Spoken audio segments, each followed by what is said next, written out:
Well, the weather outside the WCPO studio certainly makes it feel like January, even though we're just approaching mid-November. But coming up a little later, we'll talk with Badin head football coach Nick Yordy. But first, we're going to talk high school girls basketball today with Ohio Girls Basketball Report director Bryce McKey. Bryce, thanks for joining me. Yeah, thanks for having us again. We're going to talk about a lot of the top area teams and players around the city of Cincinnati here. As always, this WCPO High School Insider podcast is presented by our local Chick-fil-A restaurants.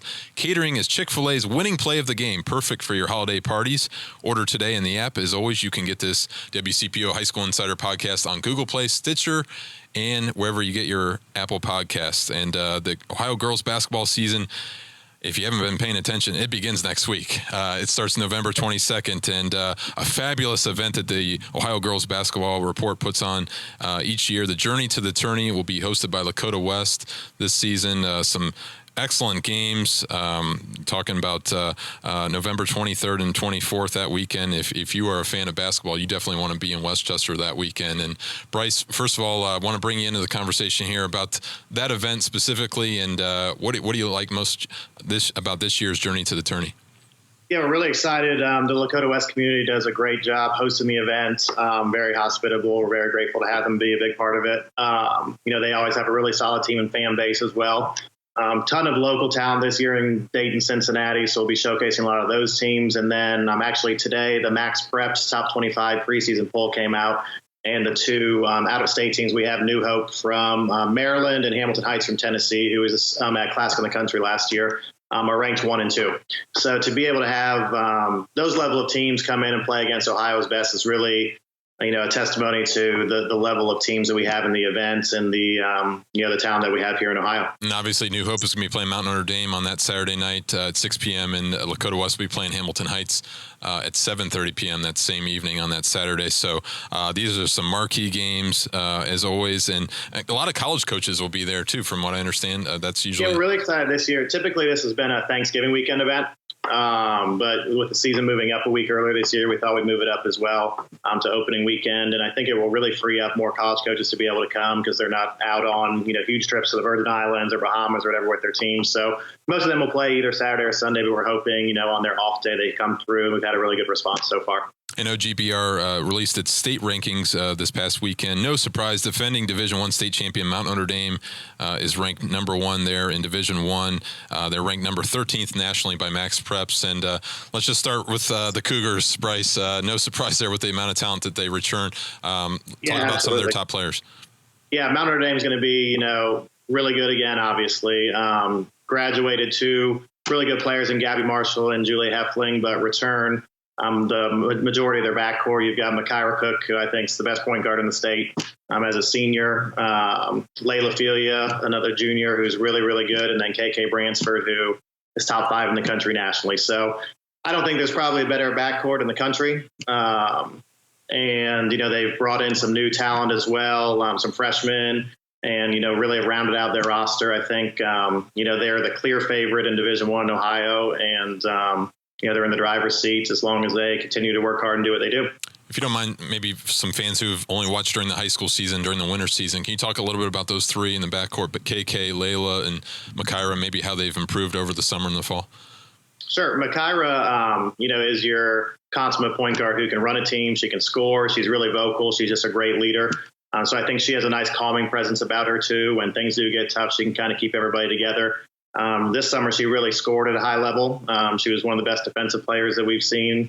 So she really can just run a team. KK and Layla, they're so big as guards, too. Their length is incredible to go up against. So on both ends, it poses a ton of problems. But, Layla's mid-range jump shot is really good. She's one of the best rebounding guards in the state. KK, an incredible athlete, can get to the rim, can shoot the 3, can do a little bit of everything. It's a nightmare to game plan against them, and look forward to seeing how they match up. Definitely want to mention Lakota West. They're ranked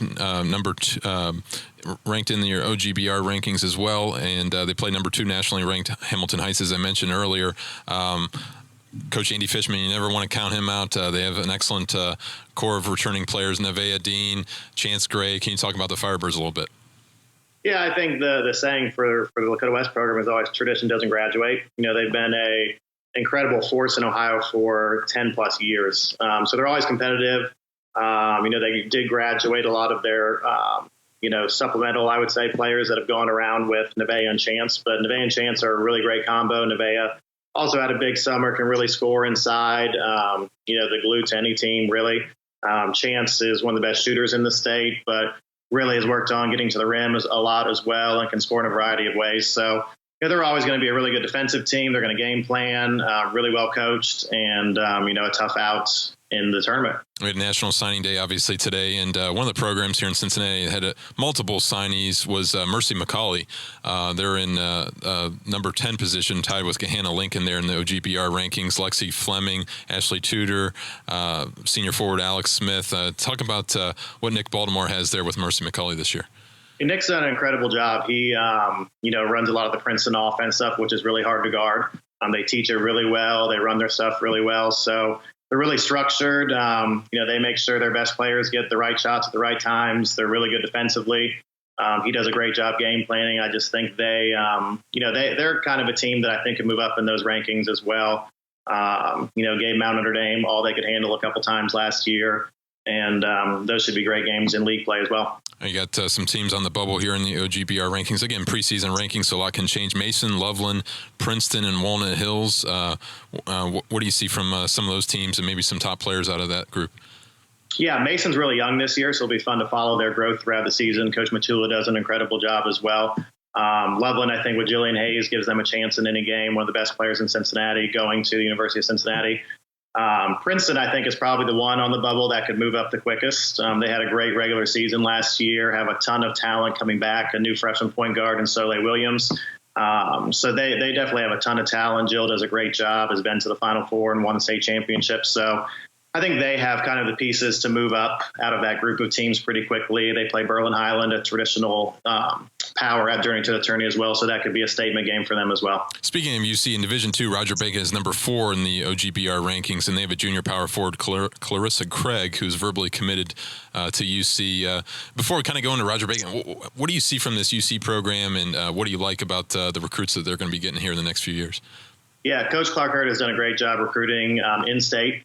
She's made it a priority. They had an incredible year last year for her first year, I think. Really picking up and getting the most out of that team. She's, an intense coach that gets the best out of her players. So it's really been fun to watch them take the next steps and get back to recruiting Ohio at a high level. Getting in on some of the elite players recruiting-wise, and her staff does a great job as well. So Clarissa will be a huge part of their future. She, has a chance to be really, really special there.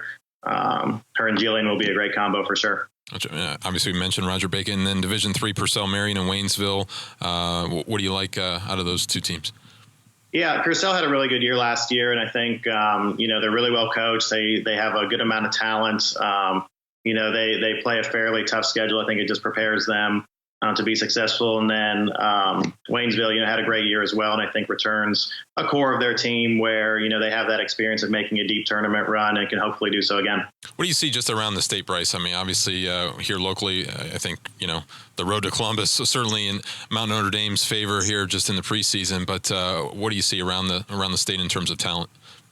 Yeah, Cincinnati-Dayton is definitely the strongest in Division I. There's some other really good teams out of Columbus, as an example. You have Pickerington Central, who's been there, played Mount Notre Dame last year in the championship. Newark's really solid again this year. Hannah Lincoln is really senior laden, so this could be kind of their year to make a run. Toledo Notre Dame has been to, I want to say, 6 out of 7 Final Fours from the Northwest region. And then you have your Glen Oak, Hoover, McKinley, Hoban, that group of teams. East Lake North had a really good run last year out of the Northeast that all of those teams can compete. But Southwest is really strong as far as that goes. Division IV, I think, is probably the most interesting and most competitive this year. And in that one small area, you have Minster, Tri-Village, Fort Loramie that just battle it out all the time. And those teams are all really solid, as well as Cornerstone Christian up in Cleveland. So Division IV will be, I think, really interesting to watch as well. Appreciate all your time and perspective, Bryce. How do people get tickets for Journey to the Tourney, and remind them the dates again and the starting times? Yeah, we just sell at the door at Lakota West. First game is at 9 a.m. Last game is at 7:30 p.m., I believe. So 8 games a day. It's $10 at the door. For adults, $5 for students. 10 and under are free. We'd love to see everybody out there, Lakota West, next Saturday and Sunday. Ton of talent, ton of great teams, great hospitality, and we hope to see everybody there. Ohio Girls Basketball Report Director Bryce McKey, thanks for joining me. Thanks, Mike. Appreciate it. Thanks, Bryce. A reminder, this WCPO High School Insider podcast is presented by our local Chick-fil-A restaurants, where the winning play is always chicken. Go for the extra point with their side of their macaroni and cheese. And I want to talk football now. Obviously, the regional semifinals. We have 11 Cincinnati area teams still alive in the Ohio High School football playoffs in the second round this week. Obviously, it moves to the neutral sites. And one of those teams is in Division III. Badin will take on Alter Friday night at Monroe in a Division III regional semifinal. Pleased to be joined by Badin head football coach Nick Yordy. Nick, thanks for joining me on the WCPO High School Insider podcast. How's your day going? Hey, no problem. It's good. It's going well. Hey, if you're still practicing this time of year, no matter what the weather is, we'll take it. So that's always a good sign. More like January than it is week 12, obviously, Nick. So first of all, just before I kind of get into your team, I mean, how I know every team around the area has had to adjust and kind of make some accommodations for their practice times this week. How has the Badin football program worked around the weather? Yeah, it's been a little bit of a challenge for us. We're one of the few schools that don't have turf, so it makes it even a little bit more difficult. But we have the PFAC building behind our school. It's the Student and Family Activity Center, and that's got 2 auxiliary gyms. We play a lot of CYO basketball in there, over the weekends and stuff like that. So we've been fortunate enough to have that building, and we've been practicing inside there. So it gets the job done, but, obviously it'd be a little bit better to be out in the elements a little bit, be able to throw the ball outside. But, hey, we'll take whatever we can get. This is a common question I ask football coaches, especially deep in the playoffs. I mean, how do you keep practice fresh? Because we all know, I mean, whether you're undefeated or whether or not you have 3 or 4 losses, in week 12, it's all about keeping your players healthy and focused and ready to go for that Friday night. And it's cold. It gets dark earlier. How have you kind of kept things new and fresh as far as, week 12 goes with your guys? Yeah, it is a challenge. But, I think we talk to the kids. I guess a whole nother season at this point when you get into the postseason. And I learned a lot of that stuff from Harvey Krause at the time we had together at Mount Healthy. And, we've done a little bit more film study this week just to kind of try to keep kids a little bit locked in as well. And then, the other thing we talk about is, at this point of the year, if you're still playing, that's motivation enough. And we kind of harp on that a little bit. And if we have to be on our kids to be moving around at practice, then, we're in trouble. And the kids have responded to that. They've stayed locked in. And, we're excited to still be playing right now. Obviously, a huge win over Ross last week, 46-14 there in the regional quarterfinals. Senior quarterback Zach Schweitzer threw for 2 touchdowns, rushed for another, and senior running back Alex DeLong rushed 15 times for 123 yards and 2 touchdowns for the Badin Rams. Coach, before we look ahead to Alter on Friday night, what were you most happy with in that win over Ross? I think the biggest thing for us is we talked about coming out and getting off to a fast start. And, Josh Hageman kid, he returned the opening kickoff for us, which really kind of set the tone, right off the bat. And, just the overall intensity that our kids had with coming out of the locker room. It's a big rivalry game for us on top of being in the playoffs. And having played those guys in week 1 and lost by a point in overtime, to come out in week 10 or week 11 like that, and get off to that fast start, it was very pleasing, and it's definitely something we've got to make sure we do again, this Friday. Obviously, this Friday night's a rematch of the October 4th game in which Badin defeated Alter 42-7. But I'm pretty sure you might say that seems like a lifetime ago now, Coach. What's been your message to your players this week as they get ready to lock in against Alter? Yeah, Alter is. I mean, what do you say about those guys? They're here year after year, and they hit a little bit of a dry spell kind of in the middle of the year, but have rebounded themselves. And right now they're playing just like the Alter teams that we expect to face year after year, and they're getting after it. They're flying around, and we don't anticipate a game like what happened week 6. We obviously love to take that, but sure.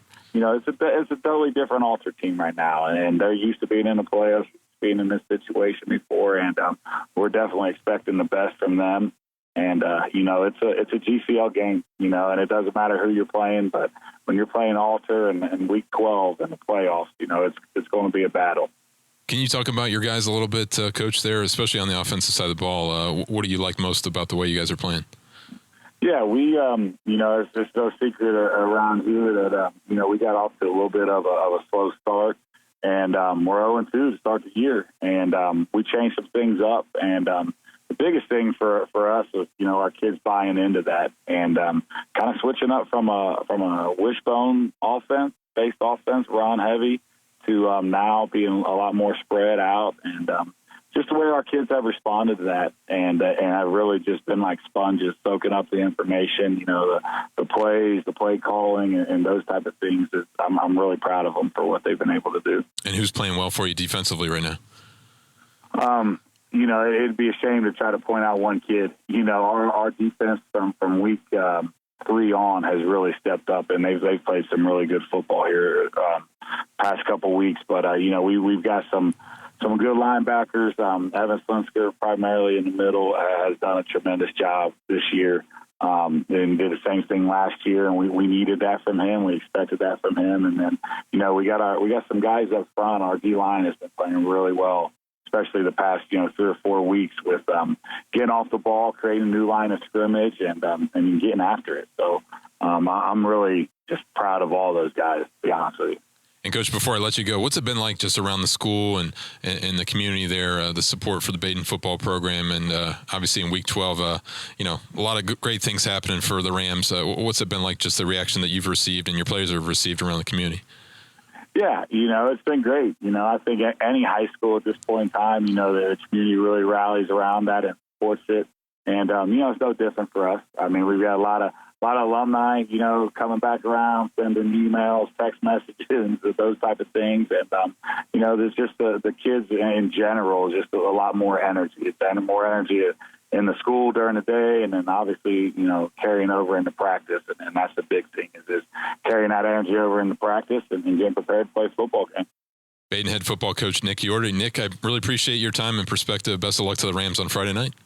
All right, I appreciate it. Thanks for everything you do. Thanks, Nick. Again, pleased to be joined by Badin head football coach Nick Yordy there on the WCPO High School Insider podcast. Again, another momentous weekend ahead for high school football. Week 12, the regional semifinals, just 11 teams remaining in the Cincinnati area. We'll have all the bases covered for you Friday and Saturday, and then obviously into the regional final pairings that get announced by the OHSAA on Sunday afternoon. I'll be out at Princeton High School on Friday night as Colerain will play Fairfield for the second time in 3 weeks. Believe it or not, this Greater Miami Conference rivalry gets renewed once again after Colerain defeated Fairfield 20-16 in overtime, Week 10. And obviously, everybody knows the Cardinals won their record 20th consecutive GMC title. But certainly, this is for a trip to the regional championship game, and our area is certainly guaranteed to have somebody in the state semifinals because all local teams remain. St. Xavier and Elder will meet for the 101st time on the gridiron, also on Friday night at Mason. Division II, we have LaSalle and Harrison. Obviously in Division III, we just mentioned Badin. And Division IV, on Saturday night, we'll have a Wyoming Indian Hill matchup at Princeton, and Roger Bacon takes on Germantown Valley View there at Lakota West. And Division V, Taft will play West Liberty Salem, as Taft is fresh off of their first playoff win in program history and the first Cincinnati Public Schools football program to win a playoff game since 1993, believe it or not. So best of luck to all our Cincinnati area teams. We'll have much more coverage for you on this podcast next week. Thanks for watching, and thanks for listening.